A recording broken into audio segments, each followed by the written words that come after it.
Hey, what's up guys? We're sitting out here after my gym workout, and I wanted to talk to you guys about Frankie Edgar versus Cub Swanson. Do you guys really think Cub Swanson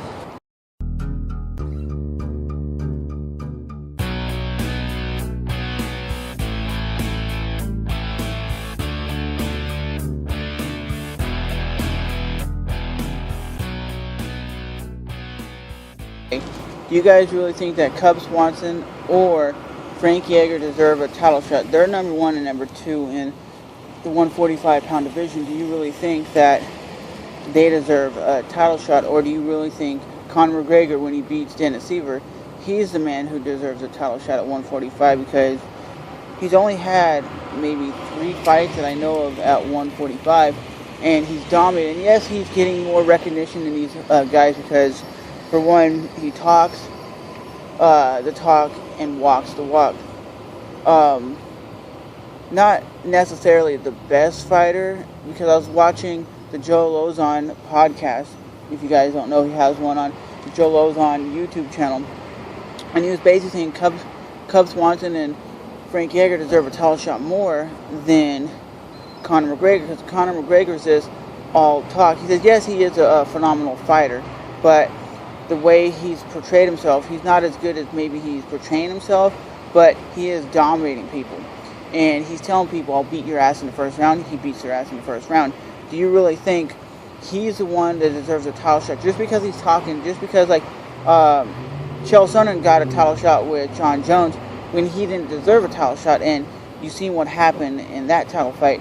He got beat down by John Jones, but I don't know, man. I really think Conor McGregor does deserve a title shot because of the hype, but I really look at Frankie Edgar and Cub Swanson, what they have accomplished.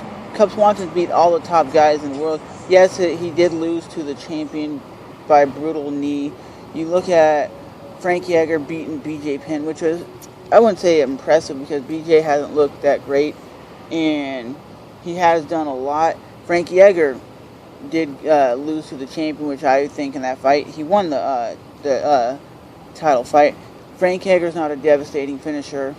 Cub Swanson, on the other hand, is a finisher. On the other hand, Conor McGregor is a devastating finisher. He goes in there and finishes fights, and that's what people want to see, is devastating finishers. So that's one reason why I think people are behind him, because they're like, well, Conor McGregor, he goes in there and finishes fights.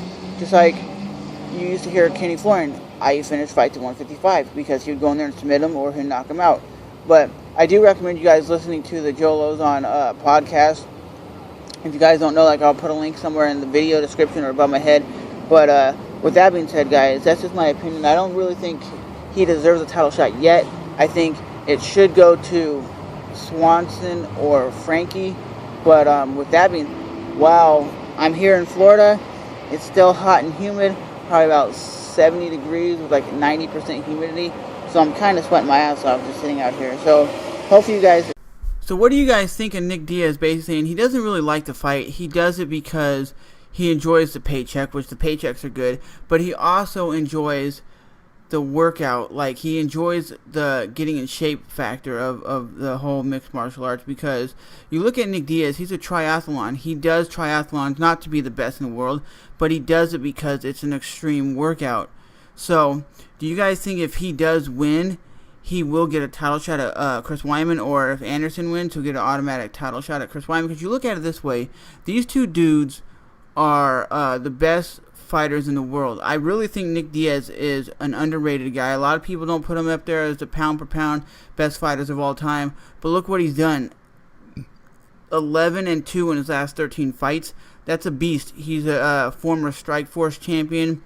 He would probably still be the Strikeforce champion if Strikeforce was still around, but this dude says he only wants to fight the biggest, baddest man on the planet. He said honestly in this Ariel Helwani interview, I'll put a link in the description box, he said, I easily could have took a mediocre fight, beat some piece of shit that's ranked at like number 20, and then people are like, oh my god, you see that fight? But no one's going to care if it's Nick Diaz versus nobody. I really think of fighters who really talk the talk, like really talk a lot and get title shots. Do you really think it's the way of mixed martial arts now. It's kind of like WWE. You have to talk to get where you want in the game of mixed martial arts. Because I always think Conor McGregor wouldn't be as known if he wasn't talking the talk. And it's kind of crazy if you go back to UFC on Fox Sports 1 when Conor McGregor's first fight, it was basically the second fight in the UFC. He was already getting the blackout treatment when he fought in Boston. And the blackout treatment is basically when they turn the lights down and the whole arena's dark when you walk out. That's only usually for like high level guys like Nick Diaz, Anderson Silva. But this dude got it when he fought in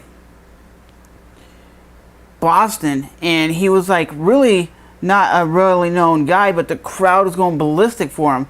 I don't know what it is about Conor McGregor, but that dude just says what he wants and does what he does.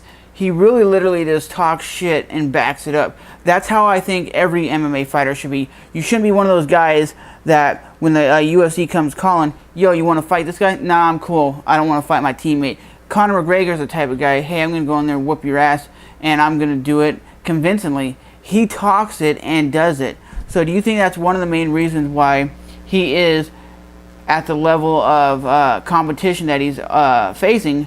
Because you look at people such as John Fitch, for example. He went like 8-0 in the UFC when he first started and never ever really was a known fighter until they finally were putting him on pay-per-view, because he was like 6-0 and he was still on the undercard. Is it because he's kind of a born fighter? I really don't know, because he doesn't really talk. There's guys who really beat the mic up and really talk the talk, and there's other fighters who really don't say shit and nobody ever hears about him, even though they're on a devastating win streak. I want to talk to you guys about one last fight that I was pretty interested in, and it's on a UFC fight night, December 13th. It's Rafael dos Anjos versus Nate Diaz, and Nate Diaz is 18-0 versus dos Anjos, which is 22-7. And Nate Diaz is known for being a finisher. Nate Diaz is just one of those dudes who always comes in there to fight, and Nate Diaz is coming off a one-loss win. So he lost to Josh Thompson in 2013 and then beat Gray Maynard at UFC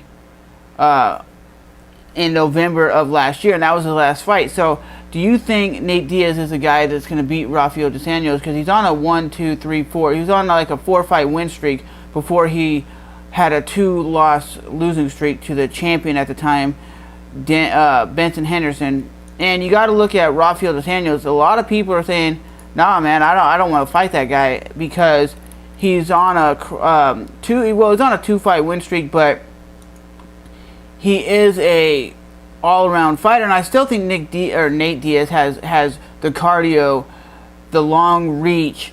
He has a gas tank for days. You never see these dudes gas out. When was the last time a Diaz brother was huffing and puffing in the 5th round? You never see that.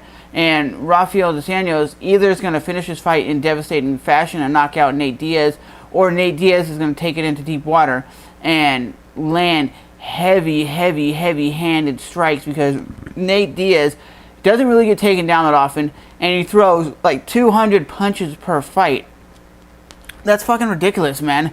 Who you see the fight when he fought against Cowboy Donald Cerrone, landed like 75% of his strikes and was just lighting up Cowboy Donald Cerrone. And Donald Cerrone is one of those dudes, is a devastating striker, very good on his feet, and got lit the hell up. So with that being said, remember to rate, comment, and subscribe. And this has been a little video of the MMA Breakdown Podcast. If you guys want to comment in the comment section below. Let me know what you guys think of any questions I've asked during this podcast, and I'll definitely see you guys next time